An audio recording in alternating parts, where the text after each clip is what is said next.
ജന്മാദ്യസ്ഥേതൊന്നയാതിതരതച്ചാർത്തേഷ വിജ്ഞസ്വരാട് തേനേ ബ്രഹ്മഹൃദായ ആദികവേ മുഹ്യന്തേയൂരയ തേജോവാരിമൃതാം യഥാ വിനിമയോ യത്ര തിസർഗോ മുഷാദാംനാസേന സദാ നിരസ്തകുഹകം സത്യം പരം ധീമഹി. നമസ്കാരം. സനാതന ധർമ്മസംഹിതകളിലെ വിജ്ഞാനശകലങ്ങൾ പങ്കുവയ്ക്കാനായുള്ള നാദശ്രീ ചാനലിലെ മറ്റൊരു ഭാഗത്തിലേക്ക് എല്ലാവർക്കും സ്വാഗതം. പ്രിയരെ, ചാനൽ സബ്സ്ക്രൈബ് ചെയ്യാനും ലൈക്ക് ചെയ്യാനും ഓർമ്മപ്പെടുത്തിക്കൊള്ളുന്നു.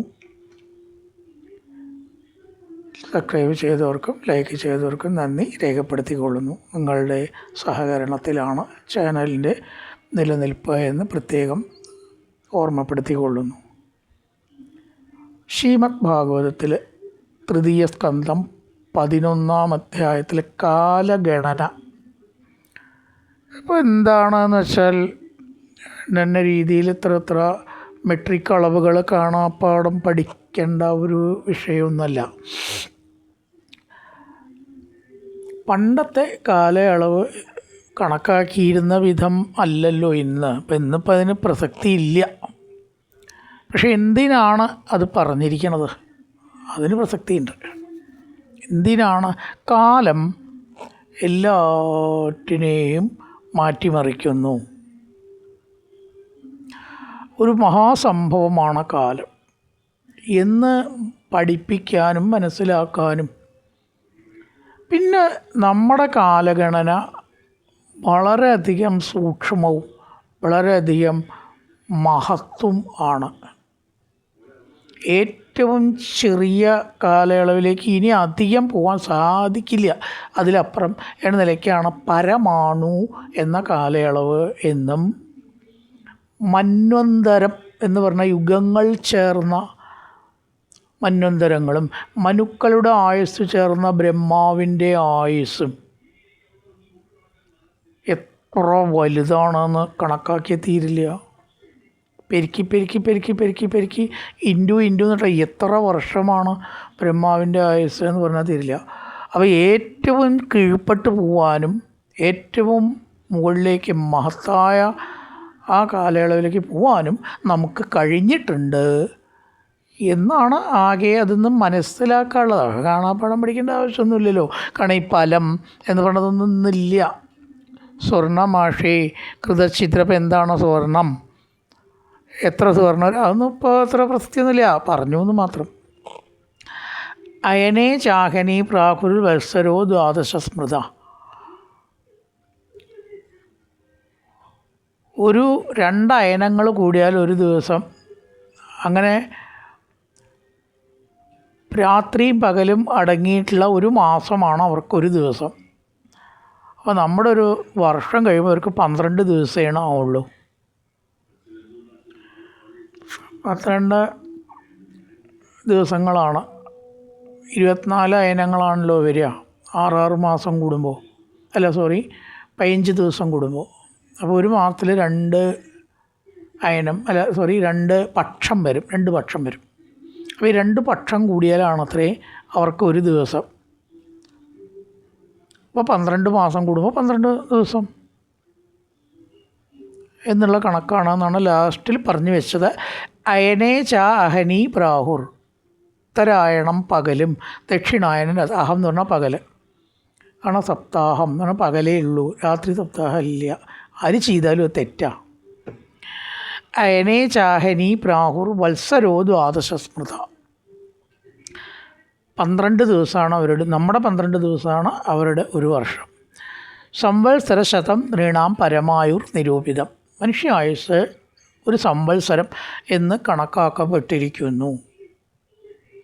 ദേവവർഷമല്ല, മനുഷ്യവർഷം. അപ്പോൾ മനുഷ്യവർഷം വേറെ, ദേവവർഷം വേറെ. ഗ്രഹക്ഷതാര ചക്രസ്ഥ പരമാണു ആദിനാജക സംവത്സരാവസാനേന പരേത്യ നിമിഷോ വിഭൂ.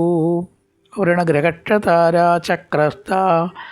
ഗ്രഹങ്ങൾ, വൃക്ഷങ്ങൾ, അതാണ് ഗ്രഹവൃക്ഷ.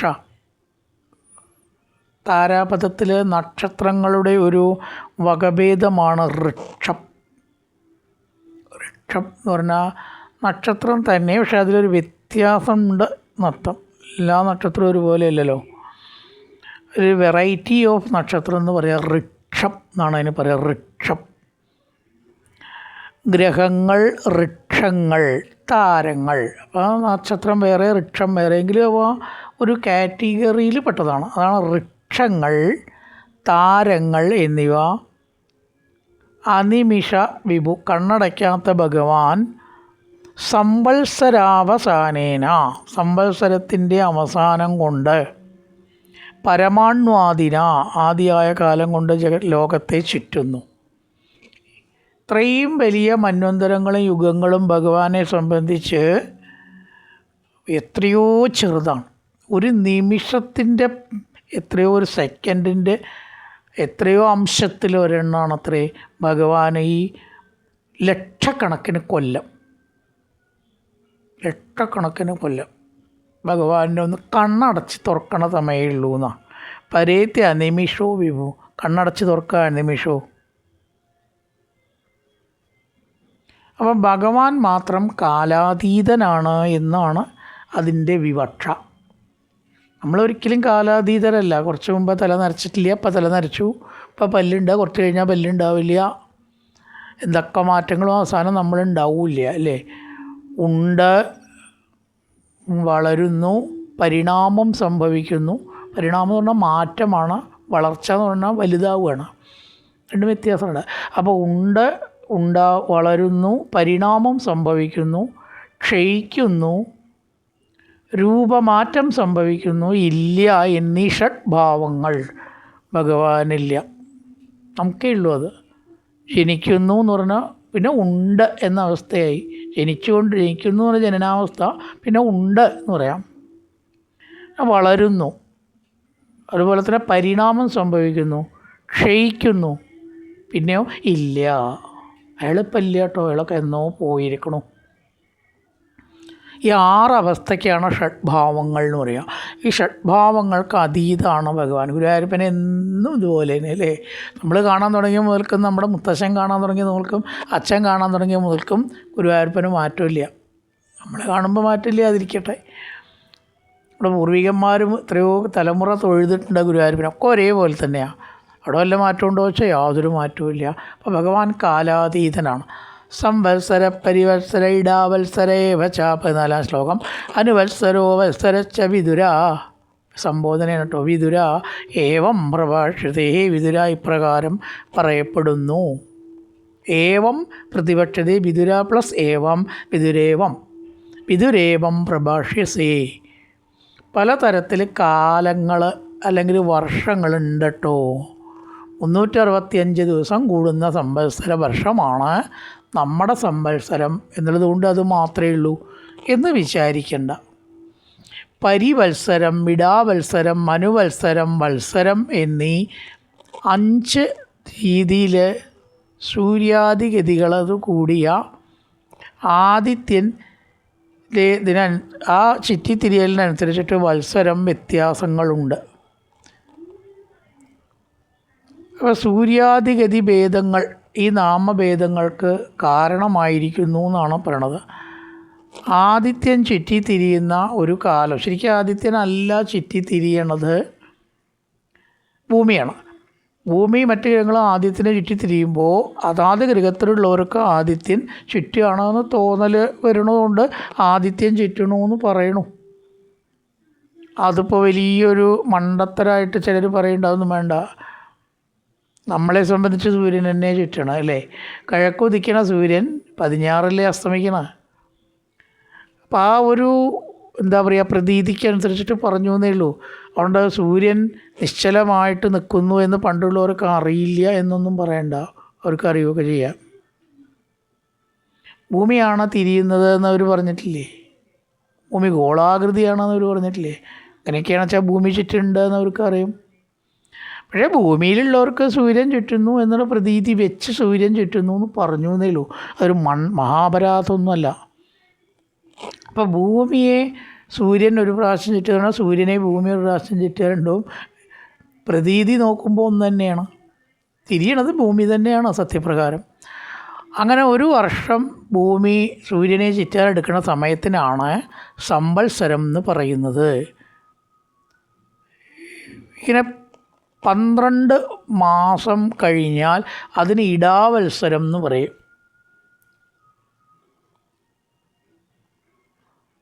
നക്ഷത്രങ്ങൾ സൂര്യനെ ചുറ്റിക്കഴിയുന്ന കാലത്തിന് പേരാണ് വത്സരം എന്ന് പറയുക.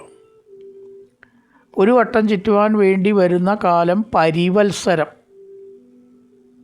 വ്യാഴം സൂര്യനെ ഒരു പ്രാവശ്യം ചുറ്റാൻ എടുക്കുന്ന സമയമാണ് പരിവത്സരം അല്ലെങ്കിൽ വ്യാഴവർഷം. വ്യാഴവർഷം പോയിട്ടാണ് പറഞ്ഞ് വ്യാഴവട്ടം ആയത്. വ്യാഴവട്ടം എന്നൊന്നുമില്ല. ശരിയാണ്, വട്ടത്തിൽ ചുറ്റണമെന്നേ ഉള്ളൂ. ശരിക്കും അതിൻ്റെ സാങ്കേതിക പേര് വ്യാഴവർഷമാണ്. വട്ടം എന്നൊന്നും പറയില്ല. പറഞ്ഞ് അങ്ങനെ ആയതാണ്. വ്യാഴവട്ടം ഒരു വ്യാഴവട്ടക്കാലം എന്നൊക്കെ പറയും നമ്മൾ. 12 വർഷം, നമ്മുടെ ഈ വർഷപ്രകാരം 12 വർഷമാണ്, അത് വ്യാഴവർഷമാണ്. അതിനാണ് പരിവത്സരം എന്ന് പറയുക. അങ്ങനെ 12 മാസം കഴിഞ്ഞാൽ ഇടാവത്സരം. സൗരമാസം കൊണ്ട് ഒരു വർഷത്തിൽ 6 ദിവസം, ഇങ്ങനെയുള്ള വ്യത്യാസങ്ങളുണ്ട്. അതിനൊക്കെയാണ് സംവത്സരം, പരിവത്സരം, 12 കൊല്ലം. നമ്മുടെ കൊല്ലത്തിൻ്റെ 12 ഇരട്ടിക്ക് പരിവത്സരം, ഇടാവത്സരം 12 ഇരട്ടി. ഇങ്ങനെ ഓരോരോ കണക്ക് വെച്ചിട്ടാണ് അനുവത്സരം, വത്സരം എന്ന 5 തരത്തിലുള്ള വർഷങ്ങൾ പറയാറുണ്ട്. എന്നാണ് വത്സര പഞ്ചകായ എന്ന് അടുത്ത ശ്ലോകത്തിൽ പറയണം. യസ് സിജ്യശക്തിം ഉരുദോ ശ്വസയൻ സ്വശക്തിയ പുംസോ അപ്രമായതി വിധാവതി ഭൂതഭേദ കാലാക്കയ ഗുണമയങ്കൃതിർവിധന്വൻ തത്മേ ബലിം ഭരത വത്സര പഞ്ചകായ. ഈ വത്സര പഞ്ചകത്തെ സൃഷ്ടിക്കണ ഏതൊക്കെ? സംവത്സരം, പരിവത്സരം, ഇടാവത്സരം, അനുവത്സരം, വത്സരം. ഈ 5 തരത്തിലുള്ള വർഷത്തിൻ്റെ നാഥനാണ് ഭഗവാൻ. ആ ഭഗവാനെ ഒന്നാട് നമസ്കരിച്ചു. ഈ ശ്ലോകത്തിൽ അത്രയേ ഉള്ളൂ. വത്സര പഞ്ചകായ എന്ന് പറഞ്ഞാൽ വത്സരപഞ്ചകം സൃഷ്ടിക്കുന്ന ഭഗവാനായിക്കൊണ്ട് നമസ്കാരം. ഏതൊരു ഭഗവാനാണ് എല്ലാവിധ ഭ്രമങ്ങളും ഇല്ലാണ്ടാക്കുന്നത്. അതാണ് അഭ്രമായ. പുംസോ അഭ്രമായ ദിവിധാവതി ഭൂതഭേദ കാലം എന്ന രീതിയിൽ 5 വത്സരങ്ങൾക്ക് ശരിക്കും വരച്ച രൂപം കൊടുക്കുന്ന ഭഗവാനായിക്കൊണ്ട് നമസ്കാരം. പിതരൗവാച പിതൃദേവമനുഷ്യാണാമായുപരമിതം പ്രദം പരേഷാംഗതിമാചക്ഷ യേശു കൽപ്പാർ ബഹിർപിത പിതൃദേവമനുഷ്യാണാം. അർത്ഥം പറയേണ്ട ആവശ്യമില്ല. പിതൃക്കൾ, ദേവന്മാർ, മനുഷ്യന്മാർ, ഇവരുടെ ആയുസ്, പരമായിട്ടുള്ള ആയുസ് മൃതം ഇതാണെന്ന് പറയപ്പെട്ടു. ഏകദേശം നമ്മുടെ 1 മാസമാണ് ദേവന്മാർക്കും പിതൃക്കൾക്കും 1 വർഷം. അതാണ് പറയപ്പെട്ടു എന്ന് പറഞ്ഞത്. കൽപ്പാത് ബഹി 3 ലോകങ്ങൾക്ക് പുറത്തുള്ള വിദായേ ജ്ഞാനികൾ പരേഷാം കൃഷ്ണന്മാരായ അവരുടെ ഗതിയും ആയുസ്സിനെ പറഞ്ഞാലും. പിതൃക്കൾ, ദേവന്മാർ, മനുഷ്യർ ഇവർക്ക് അവരുടെ സമയക്കണക്ക് പ്രകാരം 100 വർഷമാണ് ആയുസ്. പക്ഷേ നമ്മുടെ 1 വർഷമല്ല ദേവന്മാർക്ക്, പിതൃക്കൾക്കെന്ന് മാത്രം. അപ്പോൾ അവരുടെ അത് പറഞ്ഞു കഴിഞ്ഞല്ലോ. ഇനി ഈ ലോകങ്ങളിൽ നിന്ന് വിട്ട ജ്ഞാനികളുടെ ആയുസ്, സാധാരണയിൽ നിന്ന് വ്യത്യാസമായ ഋഷികൾ, സിദ്ധന്മാർ, അവരുടെ ആയുസ്സിനെ കുറിച്ച് പറയണം. അടുത്ത ചോദ്യമാണ്. ഭഗവാൻ വേദകാലത്യഗതിം ഭഗവതോദനോ വിശ്വം വിചക്ഷതേ ധീരാ യോഗരാധേന ചക്ഷുഷ. കാലസ്വരൂപനായ ഭഗവാന്റെ ഗതിം സ്വരൂപത്തെ ഭഗവാൻ നനുവേദ അങ്ങേക്ക് അറിയാം. മൈത്രേയ മഹർഷി അങ്ങേക്ക് അറിയാത്തതായിട്ടൊന്നുമില്ല, അതുകൊണ്ടാണ് ചോദിക്കണത്.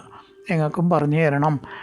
ഭഗവാന്റെ ആ ഗതി, കാലത്തിൻ്റെ ഗതി നിശ്ചയിക്കുന്നത് ഭഗവാനാണല്ലോ. അപ്പോൾ ആ ഭഗവാനെക്കുറിച്ച് ഞങ്ങൾക്ക് പറഞ്ഞു തരണം. ധീര യോഗരാധേന, വിഷയവിരക്തന്മാർ യോഗത്താൽ സിദ്ധിച്ചതായ ജ്ഞാനം കൊണ്ട് സർവത്തെയും കാണുന്നുവല്ലോ. നിങ്ങളെപ്പോലുള്ള യോഗികൾക്ക് അറിയാത്തതായിട്ട് ഒന്നുമില്ല. വിശ്വം വിചക്ഷതേ ധീര, ലോകകാര്യങ്ങളൊക്കെ ധീരന്മാർ കാണുന്നു. കഴിവുള്ളവർ, ജ്ഞാനികൾ, സിദ്ധന്മാർ. ജ്ഞാനചക്ഷുഷ, യോഗരാധേന ചക്ഷുഷ. അപ്പം മൈത്രേയർ മറുപടി പറഞ്ഞു, പ്രത്യേക വിധത്തിലുള്ള സിദ്ധന്മാരുടെ ആയുസ് എന്താണ്? മൈത്രേയ ഉവാച കൃതം ത്രേതാദ്വാപരഞ്ച കലിശ്ചേതി ചതുർയുഗം ദിവ്യദാതപക്ഷേതാവധാനം നിരൂപിതം. യുഗങ്ങളുടെ കണക്കാണ് പറയണത്. കൃതം, ത്രേത, ദ്വാപരം, കലി എന്നിങ്ങനെ 4 യുഗങ്ങളുണ്ട്. നമ്മൾ കേട്ട കാര്യങ്ങളാണ് അതൊക്കെ. ദിവ്യേർ ദ്വാദശഭിർ, പക്ഷേയൊക്കെ ദിവ്യ വർഷങ്ങളാണ്. സാവധാനം നിരൂപിതം. ചത്വാരി ത്രീണി ദേശേകം കൃതാദിഷു യഥാക്രമം.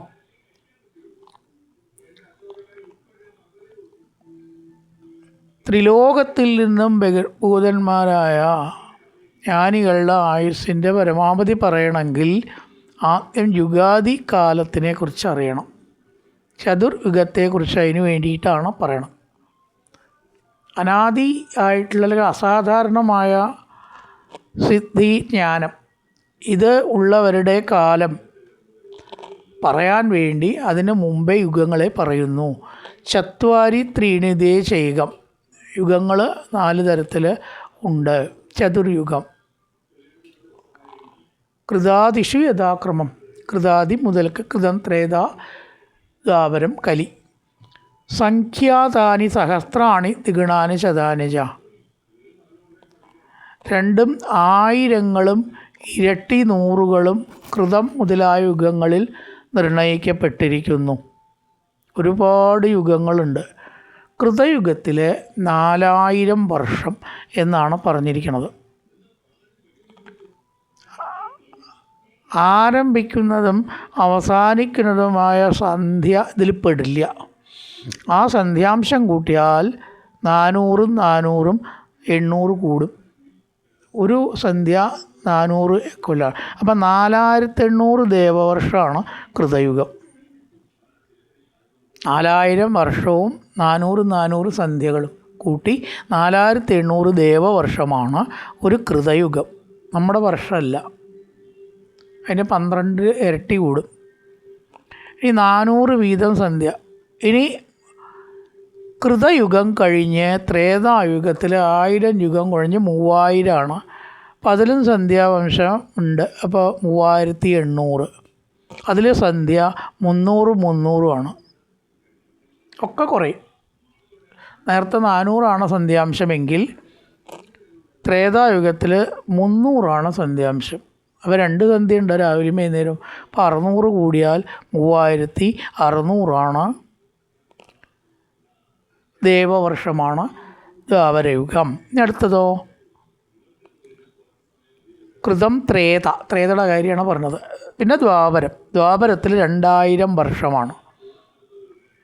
2000 വർഷമാകുമ്പോൾ സന്ധ്യാംശങ്ങൾ 200 വരൂ. അപ്പോൾ ടോട്ടലി 400. ആദ്യത്തെ 800, പിന്നത്തെ 600, പിന്നെ 400, അങ്ങനെ കുറഞ്ഞു വരും. അപ്പോൾ ആകെ എല്ലാം കൂടി 2200 ദ്വാപരയുഗം. കലിയുഗത്തിൽ 1000 ദേവവർഷമാണ്. 1000 ദേവവർഷം.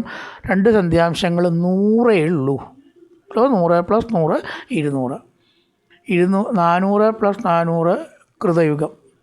300 + 300 ത്രേതായുഗം. 200 + 200 ദ്വാപരയുഗം. 100 + 100 കലിയുഗം. അത് ശരിക്കും 1200 വർഷമാണ് കലിയുഗം. ദേവവർഷമാണ് കേട്ടോ, നമ്മുടെ വർഷമല്ല. അത് 12 സന്ധ്യാംശയോരന്തരേണായക്കാലശരസംഖ്യയോ തമേവാഹുർയുഗം തജ്ഞ എത്ര ധർമ്മോ വിധീയതേ. ശതസംഖ്യയോ 100 സംഖ്യകളോട് കൂടിയ സന്ധ്യാംശങ്ങളുടെ അന്തരേണ മധ്യത്തിൽ എക്കാല യാതൊരു കാലമോ അത് യുഗം എന്ന് പറയുന്നു. സന്ധ്യയുടെ ഇടയിലുള്ള കാലമാണ് യുഗം. പ്ലസ് സന്ധ്യ കൂട്ടണു. യുഗം എത്ര കൂട്ടാറില്ല സന്ധ്യ, അതുകൊണ്ടാണ് അത് വേറെ പറഞ്ഞത്. അത്രയേ ഉള്ളൂ. സന്ധ്യാംശയോരന്തരേണ, 2 സന്ധ്യയുടെ ഇടയ്ക്കുള്ളതിനെ നമ്മൾ കാലം യുഗം എന്ന് പറയുന്നു.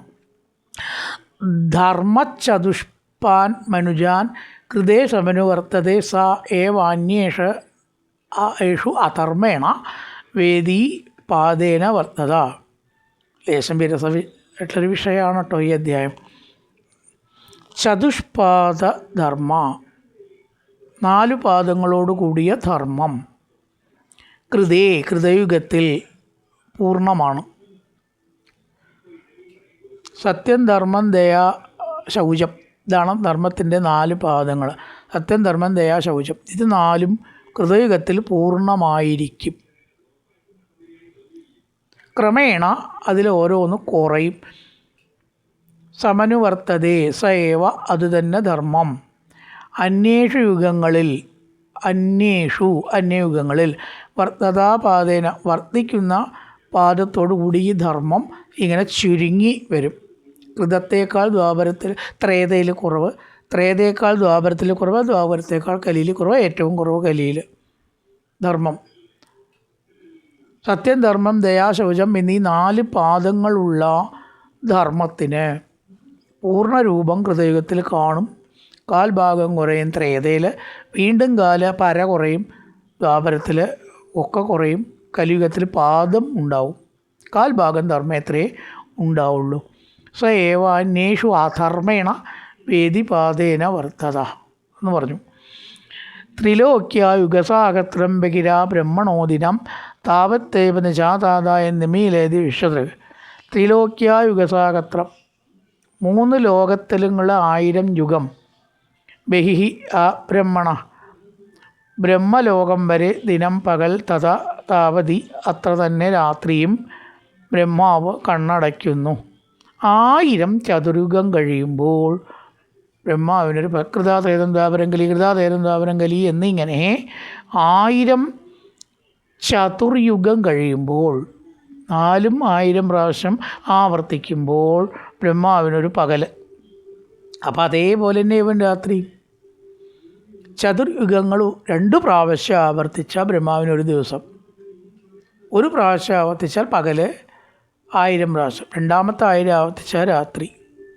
കൃതാദ്വാപരങ്കലി വീണ്ടും കൃതാദ്വാപരം, ചക്രം തിരിയണ പോലെ ഇത് മാറി മാറി 1000 പ്രാവശ്യമായ പകലും 1000 പ്രാവശ്യമായ രാത്രിയും ബ്രഹ്മാവിന്. ഇപ്പോൾ ബ്രഹ്മാവിൻ്റെ ആയുസ്സാണ് പറയണത്. ത്രിലോക്യ യുഗസാഗത്രം ബഹിര ബ്രഹ്മണോ ദിനം, ബ്രഹ്മാവിൻ്റെ ദിനമാണ്. 1000 പ്രാവശ്യം ആവർത്തി യുഗസാഗത്രം താപത്തെ പതിച്ചാതായന്മീലതി വിശ്വതൃ. അപ്പോൾ ബ്രഹ്മാവ് ഉറങ്ങുന്നു, രാത്രിയായ ഉറങ്ങും. നിമീലതി കണ്ണടയ്ക്കുന്നു. നിശാവസാനാരബ്ധോ ലോകകൽപ്പോനുവർത്തതേ യാമദിനം ഭഗവതോ മനുർജഞ്ചതുർദശ സ്വന്തം കാലം മനുർഭുക്തേ സാധികാം ഹേകസപ്തതിം. നിശാവസാനെ രാത്രിയുടെ അവസാനത്തിൽ ആരംഭിച്ച ലോകസൃഷ്ടി ആവർത്തതേ അനുവർത്തതേ തുടരുന്നു. ഒരു ദിവസം സൃഷ്ടി ചെയ്ത് വെച്ചത് അത് തന്നെയാണ് ദിനചര്യയായിട്ട് അടുത്ത ദിവസം തുടങ്ങുന്നത്. ദിനാവസാനേ ആരബ്ധ ലോകകൽപ്പ അനുവർത്തതേ, ദിസാവസാനത്തിൽ തുടങ്ങി ചെയ്ത കർമ്മം സൃഷ്ടി അത് തന്നെ അടുത്ത ദിവസം ആവർത്തിക്കുന്നു. ഭഗവത ബ്രഹ്മാവിൻ്റെ യാമത്തിനം പകൽ കഴിയുന്നവരെ ചതുർദശമനൻ 14 മനുക്കളെ അനുഭവിക്കുന്നവനായിരിക്കുന്നു. ഒരു പകലെന്ന് പറഞ്ഞാൽ 14 മനുക്കളെ അനുഭവിക്കുന്നവനാണ്. സാധികം ഏകസപ്തതിം അല്പം അധികമായിരിക്കുന്ന 71 യുഗത്തെ, 71 ചതുർയുഗമാണ് സംസം കാലം, ഒരു മനുവിൻ്റെ കാലം. 71 ചതുർയുഗം. മന്വന്തരേഷു മനവത്ത് വംശ്യ ഋഷയസുര ഭവന്തി ശൈവയുഗവ സുരേഷാശ്ച അനുയേശതാൻ. മന്വന്തരേഷു മനവ, മന്വന്തരങ്ങളിൽ മനുക്കൾ, തത് വംശ്യ അവരുടെ വംശത്തിലുണ്ടായവരും ഋഷികളും, ഋഷയ മന്വന്തരത്തിലെ മനുക്കളും ഋഷികളും, സുര ദേവന്മാരും, താൻ കൂടിയവരായ ദേവേന്ദ്രന്മാരും യാതൊരുത്തരോ യുഗപത്തേവ ഭവന്തി ഏകകാലത്തിൽ തന്നെ ഉണ്ടാകുന്നു. എല്ലാ മന്വന്തരം എന്ന് പറഞ്ഞാൽ 14 മനുക്കളാണ് രാജ്യം പരിപാലിച്ചത്, ഒന്ന് മുതൽ മറ്റേത് വരെ. ഒരു മനുവിൻ്റെ കാലം 71 ചതുർയുഗമാണ്. ആ മനുക്കളുടെ കാലത്ത് ഒരു മന്വന്തരം കഴിഞ്ഞാൽ 2, 2 കഴിഞ്ഞാൽ 3 എന്ന് പറഞ്ഞിട്ട് 14 വരെയാവും. 14 കഴിഞ്ഞാൽ പിന്നെയും ആവർത്തിക്കും. ഇങ്ങനെയാണ്. സ്വയംഭവനു, ചാട്ടുട്ട മന്വന്തരം, ദേവതാവർണി, ഇന്ദ്രതാവർണി എന്നൊക്കെ പറഞ്ഞിട്ട് ഇങ്ങനെ പേര് പറയും. അഷ്ടമസ്കന്ധം 14-ാം അധ്യായത്തിൽ 13-ാം അധ്യായത്തിൽ പറയേണ്ടതൊക്കെ. ദേവതാവർണി, ഇന്ദ്രതാവർണി, രുദ്രതാവർണി, സ്വയംഭവനു, അതുപോലെ തന്നെ വൈവസ്വത മനു എന്നൊക്കെ പറഞ്ഞിട്ട് മനുക്കളുടെ പേര് 14 എണ്ണം. ഈ 14 എണ്ണത്തിൽ ഒരു മന്വന്തരം 71 ചതുർയുഗം കഴിഞ്ഞാൽ അടുത്ത മന്വന്തരം മാറുമ്പോൾ എന്തൊക്കെ മാറ്റങ്ങൾ വരുന്നു എന്ന് ഇവിടെ പറഞ്ഞിരിക്കുകയാണ്. മനു തന്നെ മാറും. വേണ്ടി ഉത്തമ മന്വന്തരം, താമസ മന്വന്തരം, രേവത മന്വന്തരം എന്നും വേണ്ട മനു മാറുന്നു. പിന്നെ അവരുടെ മക്കൾ മനുപുത്രന്മാർ, പിന്നെ ഋഷയ സപ്തർഷികൾ. ഇവിടെ ഋഷി എന്ന് പറഞ്ഞുകൊണ്ട് സപ്തർഷികൾ മാറും. സുര, ദേവേന്ദ്രൻ മാറും. ഇത് 14 എണ്ണത്തിലും മാറി മാറി മാറി വരും. ഒരു യുഗത്തിലെ സപ്തർഷിയല്ല മറ്റൊരു യുഗത്തിലത്തെ സപ്തർഷികൾ. 7 മാറും. കൂട്ട ട്രാൻസ്ഫറാണ്. ഒരു യുഗത്തിലുള്ള മന്വന്തരത്തിലുള്ള സപ്തർഷികളല്ല അടുത്ത മന്വന്തരത്തിൽ, അതുമല്ല മൂന്നാമത്തേൽ. ഇങ്ങനെ 14 തരത്തിൽ സപ്തർഷികൾ മാറി മാറി വരുന്നവരാണ്. പിന്നെ ആദ്യത്തെ വീണ്ടും ഇങ്ങനെയാണ് ക്രമം. ഇതുപോലെ മനുക്കളുടെ മക്കൾ മാറും. ദേവേന്ദ്രൻ എന്ന സ്ഥാനപ്പേരാണ്, ഒരാളുടെ പേരല്ല കേട്ടോ. HM എന്നൊക്കെ പറയണ, കലക്ടർ എന്നൊക്കെ പറഞ്ഞ ഒരു സ്ഥലമാണ് ഇന്ദ്രൻ. ആ ഇന്ദ്രൻ മാറും മന്വന്തരം കഴിയുമ്പോൾ, വേറെ ഇന്ദ്രനാവും. ബ്രഹ്മാവ് പോയിട്ട് വേറെ ബ്രഹ്മാവ്, ഒക്കെ സ്ഥാനപ്പേരാ. അപ്പോൾ ഇന്ദ്രൻ മാറും. ഭഗവാന്റെ ഒരു അവതാരം ഉണ്ടാവും ഇത്ര ഓരോ മന്വന്തരത്തിലും. മനുപുത്രന്മാർ മാറും, ഋഷികൾ, സപ്തർഷികൾ, ഇതെല്ലാം 14 മന്വന്തരങ്ങളിൽ മാറി മാറി വരുന്നു.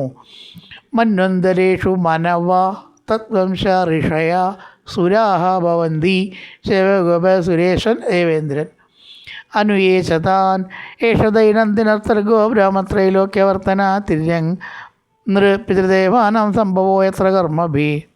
ഏഷ ഇത് ത്രൈലോക്യവർത്തന, ത്രിലോകത്തിൻ്റെ ഉൽപ്പത്തിയോടുകൂടിയതും ബ്രഹ്മാവിനെ സംബന്ധിച്ചതായ ദൈനംദിനത്തിൽ സംഭവിക്കുന്നതും. ബ്രഹ്മാവിൻ്റെ ദിനചര്യ പോലെയാണ് ഇത് വരിക. സർഗ സൃഷ്ടി എത്ര യാതൊന്നിൽ കർമ്മഭി, കർമ്മങ്ങൾ കൊണ്ട്. തിര്യങ്തൃ പിതൃദേവാനാം, തിര്യക്കുകൾ മനുഷ്യർ, പിതൃക്കൾ ദേവന്മാർ, ഇവരുടെ ഉൽപ്പത്തി ഇതൊക്കെ ഇങ്ങനെ ഉണ്ടാവുന്നു. തിര്യക്കുകൾ പറഞ്ഞു പക്ഷി മൃഗാദികൾ, മനുഷ്യർ, പിതൃക്കൾ, ഇതെല്ലാം എല്ലാ മന്വന്തരങ്ങളിലും ഒരേപോലെ ആവർത്തിക്കപ്പെടുന്നു. മന്വന്തരേഷു ഭഗവാൻ ബിഭ്രതത്വമൂർത്തിഭി മന്വന്തരാദിബിരിതം വിശ്വം അപത്തുദിത പൗരുഷ സ്വമൂർത്തിഭി. തൻ്റെ ശരീരങ്ങളിൽ സത്വഗുണത്തെ ബിഭ്രത് ധരിച്ചിരിക്കുന്ന, ബിഭ്രത് പറഞ്ഞ ധരിച്ചിരിക്കുന്ന ഭഗവാൻ തന്നെ മന്വാദിപി, മനു മുതലായ പേരോടുകൂടി ഉദിത പൗരുഷ വീര്യങ്ങളിൽ മന്വന്തരങ്ങളിൽ രക്ഷിക്കുന്നു. ആരാ മനുക്കൾ? ഭഗവാൻ തന്നെ. ഈ മനുവായിട്ട് അവതരിക്കുന്നത് ഭഗവാൻ തന്നെയാണ്. എല്ലാ മന്വന്തരങ്ങളിലും സത്വഗുണപ്രധാനനായി മനുവായി തീരുന്നത് ഭഗവാൻ തന്നെയാണ്. നമ്മൾ പറഞ്ഞു അത്രയേ ഉള്ളൂ. മന്വന്തരേഷു ഭഗവാൻ തന്നെയാണ് മന്വന്തരങ്ങളിൽ മനുവാകുന്നത്. എങ്ങനെയാ? സത്വഗുണത്തെ സ്വീകരിച്ചിട്ട്. മന്വന്തരേഷു ഭഗവാൻ വിപ്രത് സത്വം സമൂർത്തിവേ മന്വാദിവിരിതം. മന്വന്തരങ്ങളിൽ മനുവായി സത്വഗുണത്തെ വെച്ച് ഭഗവാൻ തീരുന്നു, ധർമ്മം പരിപാലിക്കുന്നു. വിശ്വം അപത്തുരിത പൗരുഷ, വലിയ പൗരുഷത്തോടു കൂടിയിട്ട് എന്ന് ഭഗവാൻ തന്നെയാണ് മനുക്കളായിട്ടും അതിനാണ് മനു ഭഗവാന്റെ അവതാരമാണെന്ന് പറയാൻ കാരണം. തമോ മാത്രമുപാദായ പതീതം വിക്രമ കാലേന അനുഗതാശേഷ ആസ്തേ തീട്ടിന്തിനത്തെ. തമോ മാത്രം ഉപാദായ, തമസിനെ സ്വീകരിച്ചിട്ട് പ്രതിസംയുക്ത വിക്രമ, അതായത് എല്ലാം ഒതുങ്ങിയിട്ട് പ്രതിസംഹരിക്കപ്പെട്ട പ്രതിസംയുക്ത വിക്രമ, എല്ലാ ചലനവും നിലച്ച് എന്ന് ചുരുക്കം. കാലേന കാലത്താൽ അനുഗതാശേഷ, തന്നിൽ അടങ്ങിയ സർവത്തോടും കൂടിയവനായി ദിനാത്തേ ദിവസാവസാനത്തിൽ മിണ്ടാതെ കിടക്കുന്നു. കിട്ടിയെല്ലാം കഴിഞ്ഞ് സന്ധ്യയും കഴിഞ്ഞ് ഉറങ്ങണ സമയത്ത് ഭഗവാൻ നിശബ്ദനായി ഉറങ്ങുന്നു എന്ന് ചുരുക്കം. പിന്നെ അടുത്ത ദിവസമായാലോ ഉണർന്ന് സൃഷ്ടി വീണ്ടും തുടങ്ങുന്നു. ദിനചര്യ പോലെ സൃഷ്ടി തമസ്സിനെ ആഗ്രഹിച്ചിട്ട് ഉറങ്ങണു, ആശ്രയിച്ചിട്ട്. തമസ്സിനുകൊണ്ടാണല്ലോ ഉറക്കമുണ്ടാവണം. തമോ മാത്രം ഉപാദായ, തമസ്സിനെ സ്വീകരിച്ച് പ്രതിസംയുക്ത വിക്രമ, എല്ലാ പ്രവർത്തനങ്ങളും നിലച്ച് ഭഗവാൻ ഉറങ്ങുന്നു. കാലേനാനുഗതാശേഷ ആർത്തേ തൂഷ്ണീം ദിനാത്തേ, ദിവസാവസാനത്തിൽ മിണ്ടാതെ, തൂഷ്ണീം മീൻസ് മൗനമായി ഉറങ്ങുന്നു, മൗനമായി മിണ്ടാതെ ഇരിക്കുന്നു. നമ്മളെപ്പോലെ അന്തം വിട്ട് ഉറങ്ങില്ല, അത് യോഗനിദ്രയാണ്.